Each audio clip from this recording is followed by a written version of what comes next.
Hey friend, Colin here from Sumthins Recording, and today I'm going to show you my process for quantizing drums in Presonus Studio One. We're going to be looking at quantizing drums today. Now this isn't something I normally do. Normally I would go through and timeline drums by hand, but if you need a quicker method and you're looking for something a little bit more efficient and speedy for your workflow, quantizing your drums is definitely the way to go. And Studio One makes it very, very easy. I'm going to show you my process today to try and minimize any artifact that you can get from the quantizing process. Before we dive in here though, if you are looking to dial in a repeatable workflow for cranking out professional sounding drum mixes right from your home studio, then you need to go through my 3-step framework for mixing drums workshop. This workshop is going to walk you through the simple 3-step process that I use on almost every single one of my mixes to get pro drum mixes right from my home studio. It is a 100% free to watch on-demand video training, and you can get completely free access to it by clicking the link below in the video description. Now let's jump in here and look at quantizing drums. So this is actually a fresh session that was just recorded yesterday, and we've got a full kit here: kick in, kick out, snare top, bottom, 4 toms, 3 rack, 1 floor, pair of overheads, and then a mono room mic here. And we're going to go through quantizing these drums here. So the first thing I'm going to do here is I'm going to look at my kick in. We're going to use the kick in and the snare top as our primary microphones for lining this kit to the grid. I'm going to come up to the audio bend function here, and we're going to look at just our kick in, and we're going to click analyze here. Now what we want to do is we want to make sure we're only getting the kick transients from this. So I'm going to solo up our kick drum here, and I'm going to hit play. We're going to take a listen to our kick drum, and all I'm going to do here is try and get rid of anything that's not our kick drum. And I can actually just lower this to begin with, but we're going to make sure these are all kick drum first.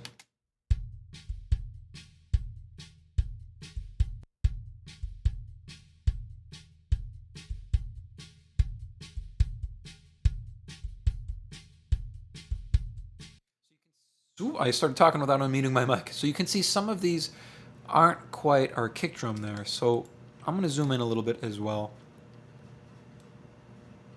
We can see there's little pieces there. So let's turn this up a little bit and see if we can actually hear those smaller ones and see if they're actually part of the kick drum here.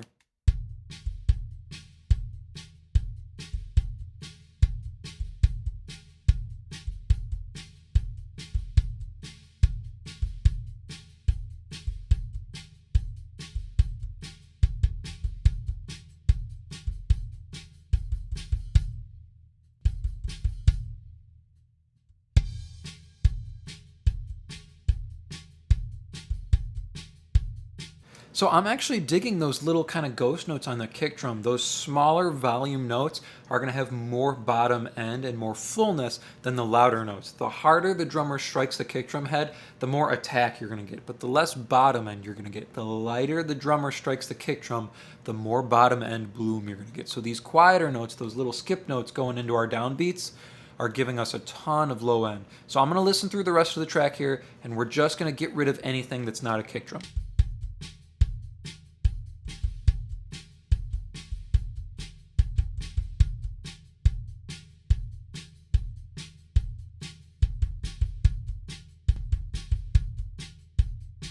So right here is one I want to get rid of. Usually if it's lining up with the snare drum, I'm going to delete it. I want it to be the snare drum that's the primary hit there.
So you can see just on some of these faster fills here, I'm just getting rid of the hit that's lining up with the kick drum, if there is a kick drum there, because I want the snare drum to be the primary hit there. So when we do quantize this and go through and line this to the grid, I want the snare drum to be the hit that's on here, not the kick drum or any noise that's coming through there. So let's keep listening. We'll keep going through here.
So there's some here that are lining up with our snare drum.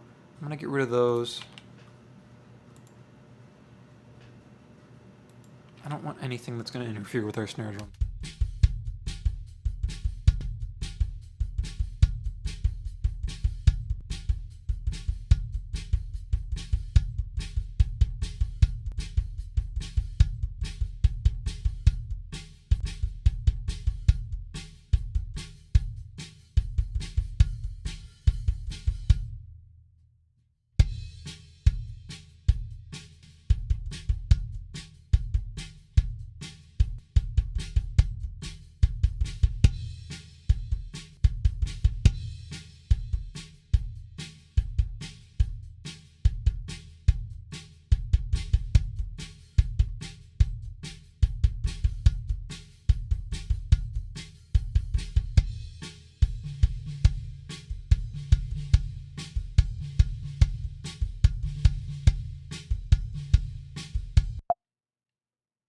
There's a little hit there that I want to keep in actually, so I'm going to undo that. It's a little skip note going into this last fill.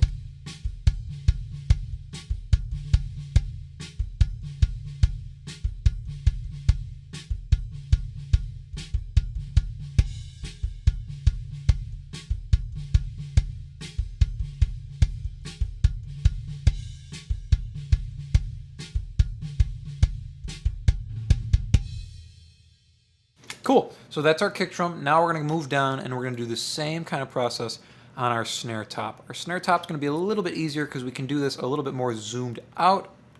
So we're going to click on our snare drum here. We're going to click Analyze, and see there's things here that we don't really need to listen all the way through for.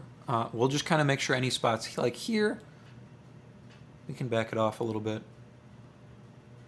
All we need are the main hits here on the snare drum, and we'll just kind of listen through and get rid of anything that's not snare drum.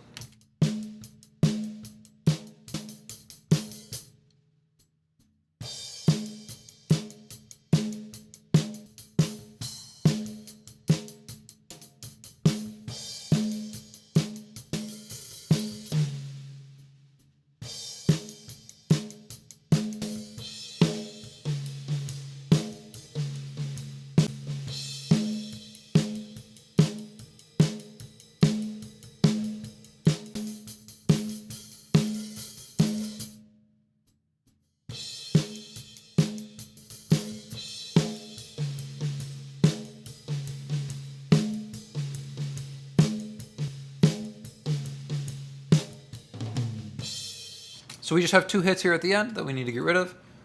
So we're going to grab our transient tool, get rid of those bend markers, And now our snare drum is all set to go here. So what we can do now is I'm going to zoom back out a little bit. We're going to group all of our drums together. So kick all the way down to the room. Command G is our shortcut to create a group. Now, first of all, I'm going to turn on the bend markers for all of these. That's this guy right here. And then on our group, we're going to turn our guides to just our kick in and our snare top. And that's the one we went through and edited with our bend markers to make sure everything is what we want it to be in terms of where our transients are going to lie. So kick in, snare top are our bend markers. Now we could hit apply here and let it go automatically, but honestly what I like to do is I do like to go through by hand and do it by hand. So I'm going to show you a little bit of that. If it gets too tedious here, we'll fast forward through most of it and then I'll play you the end of it. So what I'm going to go through do here is literally just piece by piece. I'm going to go through and grab these. And anything that looks suspicious, we can listen to it. If you have something that's easier, like a pretty straightforward drum part, you can just hit the apply button and it will auto quantize these to the grid for you. If you have busier sections, you can change your quantize to 30-second notes or something like that. The reason I'm doing this one by hand is because of how busy our kick drum gets. And I want to make sure we're doing justice to this drummer and that it's the part they played here. So any sections like this, we can just quickly listen to.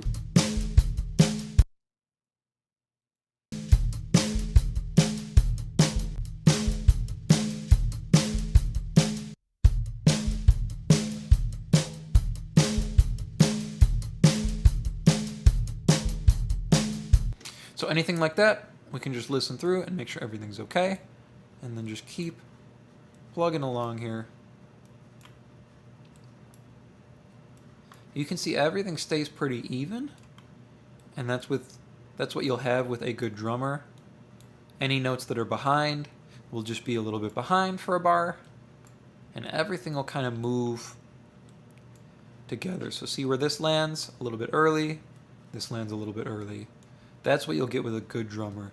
If you do have a less experienced drummer, you will have notes that are all over the place, and you'll have to really use your ear to make sure everything's in time. So I'm just going through here, snapping things to the grid.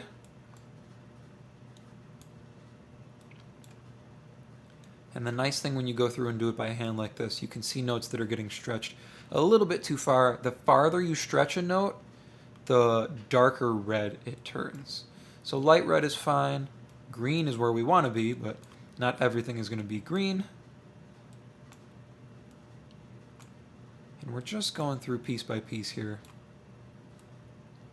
So I'll do like the first piece of this song here, and then we'll hit play and you can listen through, and then I will go through and do the rest of the song. Let's see where this ending section's supposed to land here. I think we're supposed to end on the bar here. Let's briefly look down. Yeah, we're supposed to end on the bar there. So let's slide everything forward here. Make sure we're landing where we're supposed to. And then we'll take a listen to this section here.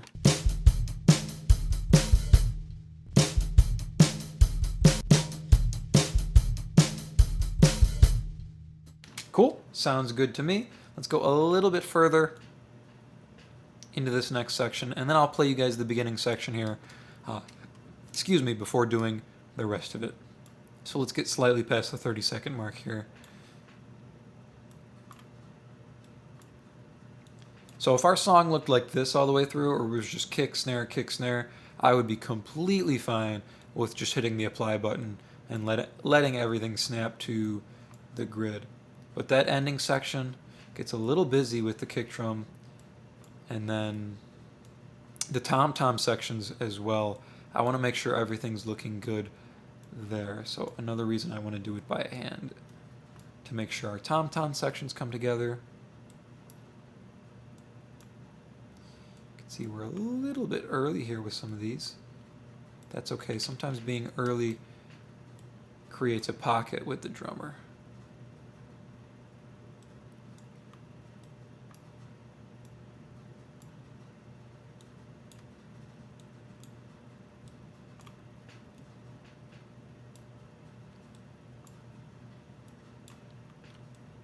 And if you start getting notes that you're moving too far, you might want to listen with the band. Nothing's too bad here, but if you have notes that are like a bar off or even a half bar off, you want to make sure we're not moving things too out of pocket and that it's going to sound twisted with the band here.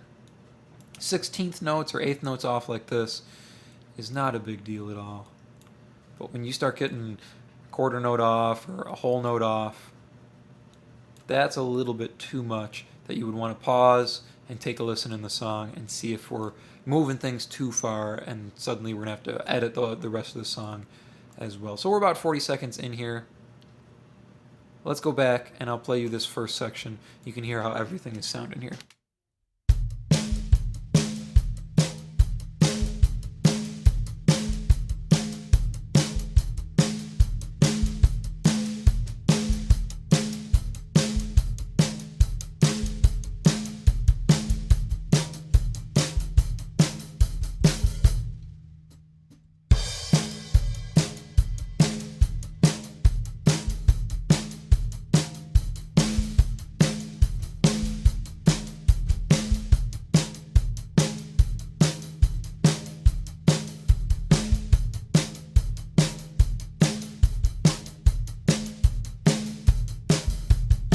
So everything's sounding pretty tight there, so I'm going to make my way through the rest of the song here, and then I will play you the full song, or a segment of it, when we are done quantizing the rest of this track.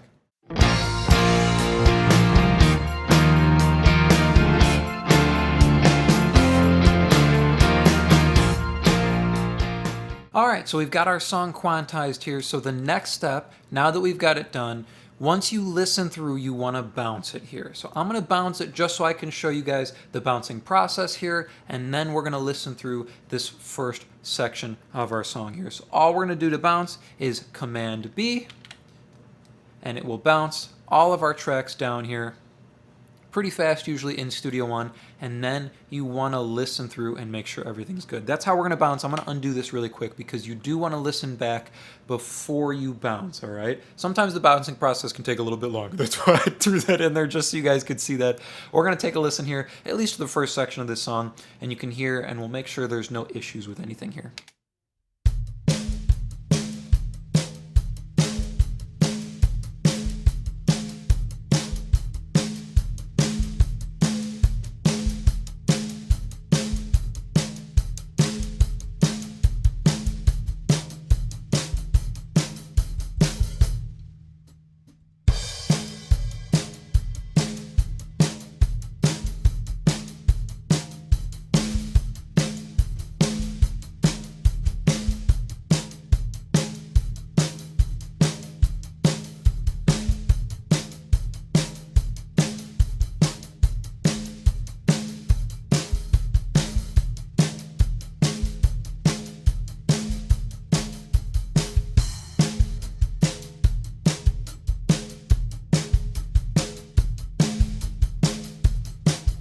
We are sounding pretty good here. Our drum kit is sounding pretty tight. You can hear some of the artifacts of using this type of method to time align your drums. When you are using quantizing and you're stretching some of the notes to fit on the grid, you'll get a little bit of warbliness on the snare drum. It can actually tighten up your kick drum sometimes, which is what we're getting here. But those are the little bit of artifacts that you'll get, which is why I'm usually reaching for time aligning by hand. But if you do need a quicker method and you need something a little bit more efficient for your workflow, quantizing your drums is definitely the way to go, and Studio One makes it very, very easy.